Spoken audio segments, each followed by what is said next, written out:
Gálatas, capítulo 5, versículos 16 a 18. Portanto, eu vos digo, andai pelo Espírito e jamais satisfareis os desejos da carne.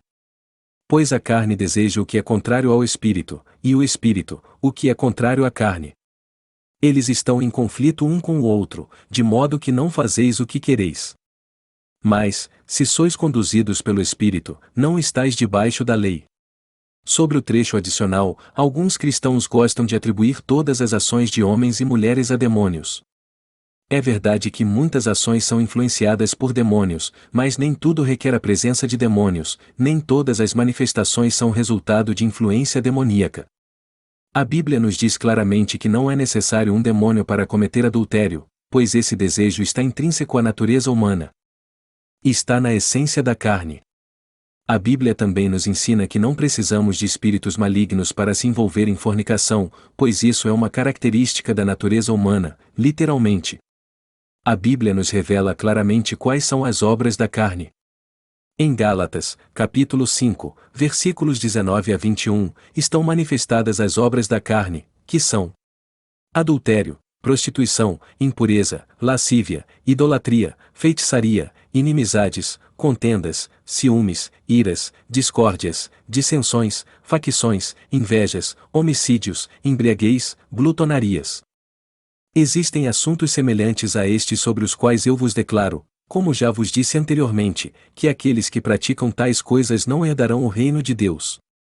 Vivemos numa cultura saturada de sensualidade e livre-arbítrio. Estamos imersos numa cultura que encoraja a fazer qualquer coisa que pareça ser boa, mas o problema é que nem tudo o que parece bom é aceitável aos olhos do Senhor, como mencionado em Gálatas 5. Fomos advertidos sobre indulgências na carne e sobre o bem-estar de nossos corpos. Existe um problema tanto em você quanto em mim, e esse problema é a nossa natureza carnal. Nosso espírito renasceu, mas ainda habitamos um corpo carnal. Mesmo que tenhamos nascido de novo, isso não significa que não seremos tentados pela carne. Seremos tentados pela carne. Existe uma batalha interna em você, uma guerra entre sua carne e seu espírito, porque você nasceu de novo. Seu espírito deseja agradar a Deus, deseja as coisas de Deus e anseia pela comunhão com o Senhor, pois você é um espírito nascido de novo. No entanto, seu corpo ainda realiza obras da carne, conforme declarado em Gálatas, capítulo 5, versículos 19 a 21. Há uma guerra acontecendo dentro de você, onde o espírito luta contra a carne. Por essa razão, na Bíblia, somos instruídos a abandonar o velho homem e nos revestirmos do novo homem. Isso ocorre porque somos orientados a andar segundo o Espírito. Em Gálatas, capítulo 5, versículos 16 a 18, é dito, digo, porém, andai no Espírito e jamais satisfareis a concupiscência da carne. Porque a carne luta contra o Espírito, e o Espírito, contra a carne, porque são opostos entre si, para que não façais o que, porventura, seja do vosso querer. Se, porém, sois guiados pelo Espírito, não estáis sob a lei. Paulo descreve agora um conflito que ocorre no coração e na mente de todo cristão. Nossa carne deseja uma coisa, mas o Espírito deseja algo muito diferente. Isso acontece por causa do novo nascimento, quando uma pessoa se torna um cristão. Um homem natural, uma pessoa carnal, não experimenta esse conflito interno, pois está vivendo de acordo com as vontades da carne. A carne deseja coisas contrárias ao Espírito, e o Espírito, por sua vez, deseja coisas contrárias à carne. Essa é a chave tanto para você quanto para mim. A chave é andar no Espírito, no entanto, é importante observar que isso nem sempre é fácil. Muitas vezes é uma batalha. Existe uma luta acontecendo dentro do cristão, uma batalha entre a carne e o Espírito.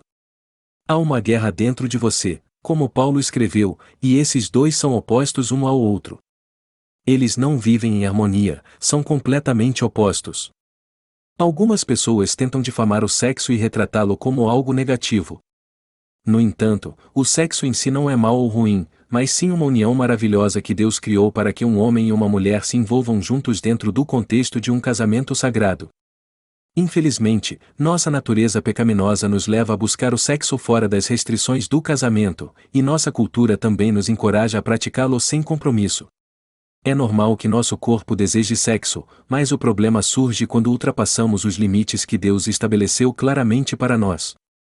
Os parâmetros de Deus são simples: um homem e uma mulher casados, unidos em matrimônio sagrado. Quando nos afastamos desses parâmetros, nosso corpo humano, que deveria se entregar a algo natural, acaba se perdendo em meios profanos. Existem várias razões pelas quais Deus estabeleceu esses parâmetros estritos. O sexo tem consequências tanto físicas quanto espirituais. Isso é mencionado no livro de Coríntios, capítulo 6, versículos 15 a 17. Não percebeis que os vossos corpos são membros de Cristo? Tomarei, então, os membros de Cristo e os farei membros de uma prostituta? De modo algum. Ou não sabeis que aquele que se une a uma prostituta torna-se um só corpo com ela? Pois está escrito que os dois serão uma só carne. Mas aquele que se une ao Senhor é um só espírito com ele. Ao se unir espiritualmente a alguém, você está afirmando que, no mundo espiritual, tornam-se uma só entidade.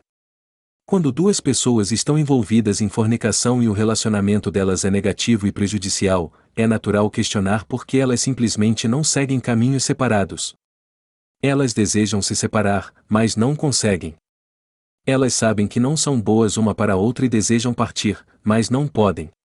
Existe uma conexão entre os dois que vai além do físico, transcende qualquer outro relacionamento platônico. Eles uniram-se e tornaram-se um só. Você compreende que existe uma conexão entre eles que transcende a natureza, que vai além deste mundo, aquele que os une? Há uma garota na vida, um corpo em geral, disse que eles serão uma só carne. Em outras palavras, essas duas pessoas estão casadas no mundo invisível. Existe um tipo de relacionamento chamado amigos com benefícios. Um relacionamento de amigos com benefícios é aquele em que duas pessoas são fisicamente íntimas uma da outra, mas não estão comprometidas de forma alguma. Em um relacionamento de amigos com benefícios, elas dormem juntas.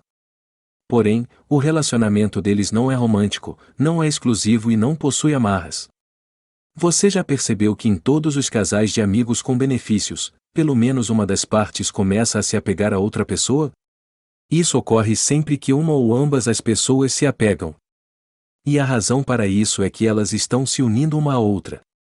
A relação sexual constrói uma conexão espiritual entre as pessoas, pois as separações não são tão difíceis quando o relacionamento chega ao fim. Você se sente tão perdido como se algo tivesse sido tirado de você, mas a verdade é que algo foi tirado de você, uma parte de você foi com aquela pessoa e uma parte daquela pessoa está com você. Existem pessoas que são casadas e ainda sentem falta de um ex-parceiro de mais de uma década atrás. Você já se perguntou por que isso acontece? Acredito que seja porque essas pessoas se tornaram uma só, em um nível mais profundo. Já ouviu dizer que o tempo cura tudo? Bem, na verdade não. O tempo não conserta as feridas do espírito. Então, mesmo depois de vários anos, você ainda pode lutar com essa separação. Deus criou o sexo. Sim, Deus ama você, e é por isso que Ele estabeleceu parâmetros específicos para o relacionamento íntimo entre duas pessoas. Deus se importa, e suas leis existem para o seu próprio bem e benefício. Deus conhece as consequências para aqueles que levam uma vida promíscua repetidas vezes. Em suas palavras, Ele nos adverte contra esse estilo de vida. Portanto, não há nada de errado em desejar o sexo, mas é importante seguir os princípios que Deus estabeleceu para que possamos viver de acordo com seus propósitos. No entanto, é importante ressaltar que esse princípio deve ser seguido de acordo com os parâmetros estabelecidos por Deus, conforme mencionado no livro de Gálatas, capítulo 5, versículos 16 a 18. Portanto, eu lhes digo, vivam de acordo com o Espírito e não cederão aos desejos da carne. Pois a carne deseja o que é contrário ao Espírito, e o Espírito deseja o que é contrário à carne. Eles estão em conflito um com o outro, de forma que vocês não fazem o que desejam. Mas se vocês são guiados pelo Espírito, não estão sujeitos à lei. Que Deus te abençoe, amém. Antes de encerrar este vídeo, se você gostou deste conteúdo, deixe seu like e inscreva-se no canal.